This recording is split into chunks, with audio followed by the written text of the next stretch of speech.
What's going on? Back again with another review. Um, Before I launch into this review, a lot of you guys are probably going to look at my videos, and for those of you that do watch them, and think that, wow, you own a lot of guns, and you'd be right.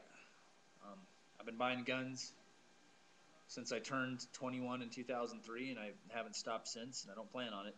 So I don't really collect guns; I accumulate them. I'm not because I'm not really a collector. They're all shooters. I don't have any safe queens. I shoot all of them. I carry a good percentage of them, and I just like to have a well-rounded firearms, I guess, which armament really. Um, so there are some guns that I have that may make it on here, that may not. I don't know. It's pretty much whatever I feel like showing you guys and reviewing and stuff like that. So anyways, without further ado, this is my FN PS90 carbine. A lot of you guys know it. A lot of you guys have seen it. Some people on here have them. For those of you that aren't familiar with this particular platform, this is the civilian version of the FN P90 submachine gun personal defense weapon. Brief history on the FN P90. It was developed in the early 90s. First saw action with the Belgian Special Forces Group in Operation Desert Storm in about 1991.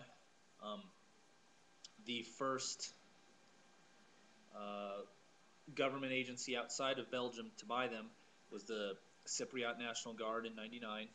Bought a bunch of these. The first U.S. law enforcement agency to use them was the Houston Police Department, SWAT, who I believe uses them to this very day.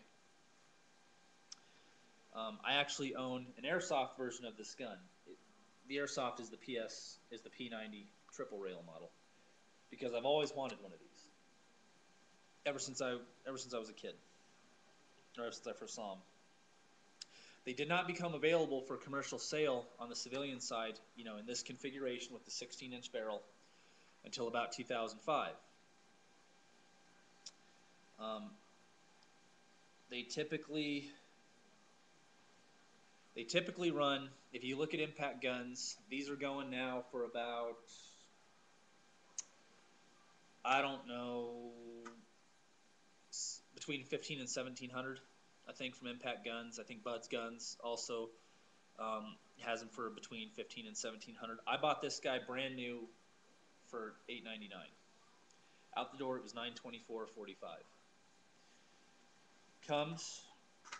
Mine came, at least mine did, depending on where you live. Mine came with a FN factory clear. It's kind of like a brownish color. They have an actual name for it. I can't remember what it is.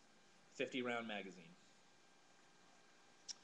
The weapon feeds through the top. The weapon feeds through the top. The magazine is right. The breech is right here. Okay. Let's see. I don't know if you can see. That's the chamber you're looking at right there. Okay.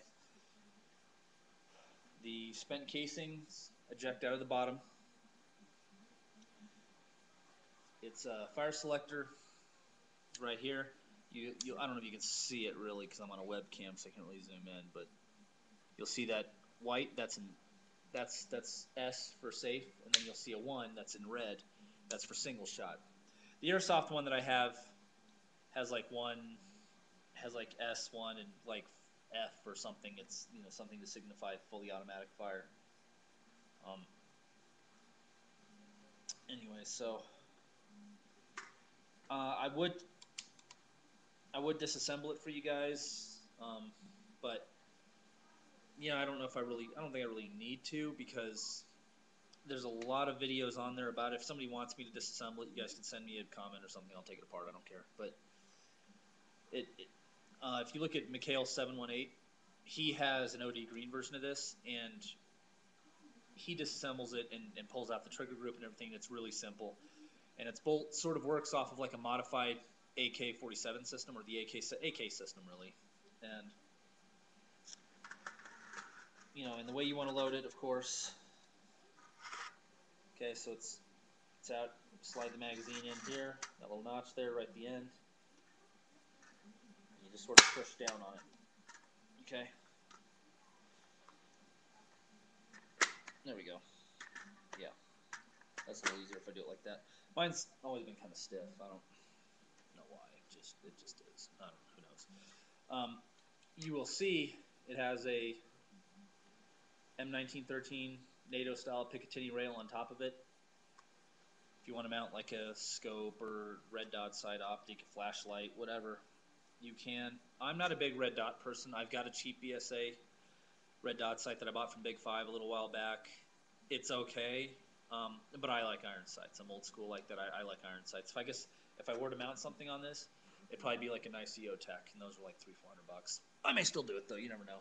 I'm gonna try and show you guys the sight. Let's see if I can level that. You see that little pinhole in the back right here? That's its iron sights. You look through that little aperture. That little pinhole serves as an aperture, and there's a. I'm gonna point it at you guys, but you know, sorry, my bad. And here's the front sight post. So right there, if anybody wants to be a safety Sally, because I pointed the weapon at the monitor, you know, I apologize, but nonetheless, get over it. Can't shoot you through the computer, and there's no rounds in the fucking gun. Get a new cause. So, has a nice little flash hider on it. I got the black one. You can get them in OD green. I don't think they sell these in flat dark earth. I think the FN57 is the only one that they sell in flat dark earth. And they make the FN scars in tan as well. Those are really nice. You know, so yeah, that's let's see.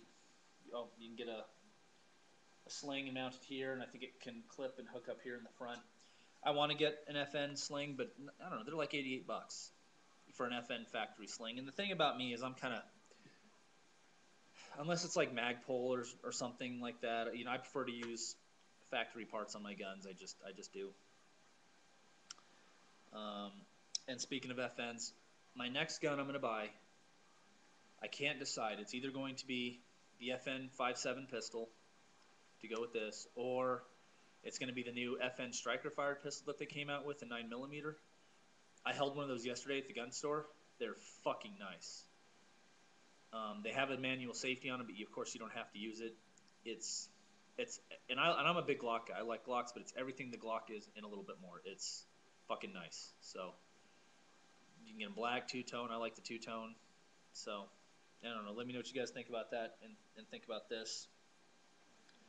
I actually do not have any rounds right now. So for some reason it's one of the few guns that I don't normally stock rounds for. So, well, that and my Mosin gun. I shot all those. So, but anyways, that's it. Let me know what you guys think. We'll catch you on the next one.